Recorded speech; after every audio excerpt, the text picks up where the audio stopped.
Je suis avec Cyril Florent, chargé de mission à Ferrocampus. Bonjour Cyril. Bonjour Éloi. On est le 23 mai 2025, on vient d'inaugurer le showroom et il s'avère que c'est vous qui l'avez porté ce showroom, cette inauguration du showroom. Vous devez être un peu soulagé là, non? Très content effectivement de ce showroom, de cette inauguration. Donc porté oui, au sein de Ferrocampus. C'était un boulot avec aussi l'ensemble du consortium Teli, l'ensemble des partenaires. Il y a eu quand même un choix d'écrire une histoire autour de ce showroom, parce qu'on est parti quand même d'une feuille blanche. Et comment ensuite mettre en scène ces innovations. Et après, je n'ai pas fait tout ça tout seul, je me suis aidé des partenaires, parce que le savoir, c'est quand même les partenaires qui l'ont. Et donc, c'est grâce à eux aussi qu'on a pu mener à bien cette mission. En tout cas, on peut montrer aujourd'hui de quoi est fait le showroom Teli, quoi. Dans ce showroom, on y retrouve la maquette grandeur nature du train léger innovant, écologique, accessible, adaptable, le projet Teli. Mais on retrouve également plein d'autres innovations. On retrouve beaucoup d'innovations. En introduction, on peut dire que il y a plus de 100 innovations dans Teli, quoi, dans le projet. Donc là, on en a vu quelques-unes, il y en a énormément. Donc il y a beaucoup de richesse, c'est un projet qui est très complexe. La complexité amène justement la richesse de ce projet et amène la richesse. On le voit sur les panneaux qui sont présentés. Il y a 3 thématiques, 9 panneaux présentés.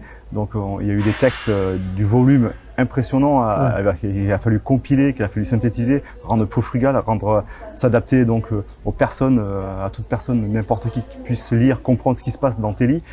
Donc cette richesse-là, oui, c'est un projet complexe qui amène la richesse et on l'a vu, on le voit à travers le projet, quoi.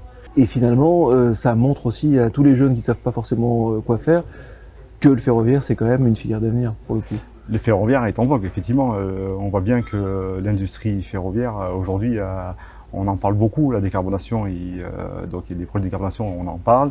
De nouveaux trains, de nouveaux concepts, on en parle.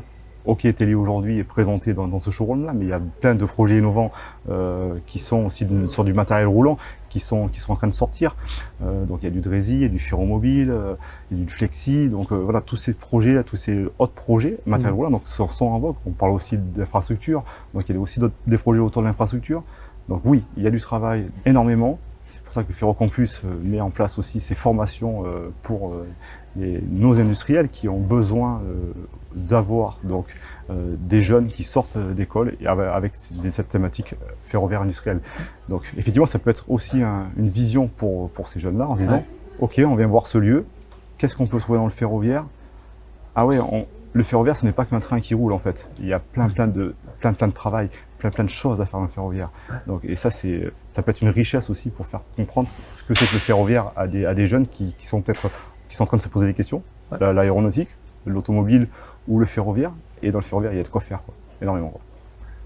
Les projets immédiats pour vous, là, après cette inauguration, c'est quoi? Ça va être de notifier un marché avec des représentants du projet NS2F, où on est aussi partenaire Ferrocampus. Donc là, l'idée, c'est que Ferrocampus permette à NS2F de venir expérimenter sur ces concepts, donc faire du réel, quoi, en fait, par rapport à ce qui existe. Donc c'est pour ça qu'aussi on a nos moyens d'expérimentation au sein de Ferrocampus, c'est mettre à disposition ces moyens d'expérimentation pour venir expérimenter et faire l'épreuve de concept de la signalisation nouvelle signalisation frugale ferroviaire pilotée par Hitachi. Donc ça, c'est le prochain grand truc qui va sortir, quoi. Donc, le prochain projet. Bon, on va suivre ça de près. Ben oui, avec plaisir en tout cas. Merci beaucoup Cyril. Merci beaucoup.